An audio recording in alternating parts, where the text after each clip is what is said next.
कर्नाटक की राजधानी बेंगलोर से एक दिल दहला देने वाली वारदात की खबर सामने आई है। यहाँ एक शख्स ने अपने 14 साल के बेटे की महज इसलिए हत्या कर दी क्योंकि बेटा अपने पिता से अपने मोबाइल फोन को रिपेयर करवाने की मांग कर रहा था। पिता ने पहले अपने बेटे को क्रिकेट बैट से पीटा और फिर उसका सिर बेरहमी से दीवार में दे मारा। बेटे को मारते हुए उसने कहा कि तुम जियो या मरो, मुझे फर्क नहीं पड़ता।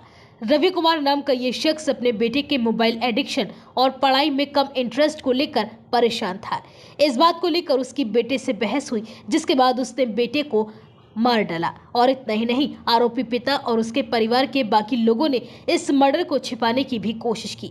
वो लोग बिना किसी को बताए लड़के का अंतिम संस्कार करने वाले थे। उन्होंने चिता भी सजा ली थी, लेकिन पड़ोसियों के सूचना देने पर ऐन मौके पर पुलिस वहां पहुंच गई और लड़के के शव को अपने कब्जे में लेकर पोस्टमार्टम के लिए भेज दिया और साथ ही आरोपी पिता को भी हिरासत में लिया गया। पोस्टमार्टम रिपोर्ट में सामने आया है कि लड़के के सिर और शरीर पर कई घाव थे। इससे साफ हुआ है कि मौत से पहले उसे बेरहमी से मारा गया था। पुलिस की जांच में सामने आया है कि पिता रवि कुमार 9वीं क्लास में पढ़ने वाले अपने 14 साल के बेटे तेजस का मन पढ़ाई में न लगने से नाराज था।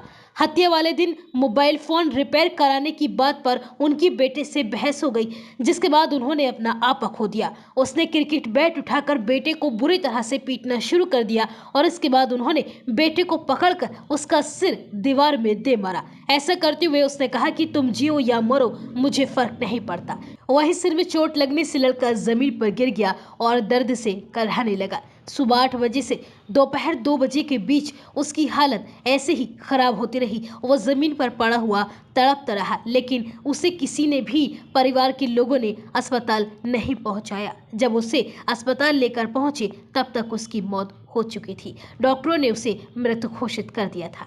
वहीं इस मामले में deputy commissioner of police south Lokesh B ने बताया कि आरोपी पिता ने इस मर्डर को छिपाने के लिए लड़के की बॉडी से खून के धब्बे साफ किए थे और बैट को छिपा दिया था। उसने बेटे के अंतिम संस्कार की भी तैयारी कर ली थी और वह सबूत मिटाकर इस हत्या को सामान्य मौत की तरह पेश करना चाहता था, लेकिन उसका ये प्लान कामयाब नहीं हो सका और वो पुलिस की गिरफ्त में आ गया। फिलहाल आरोपी पिता ने अपना जुर्म कबूल कर लिया है और पुलिस ने उसे जेल भेज दिया है।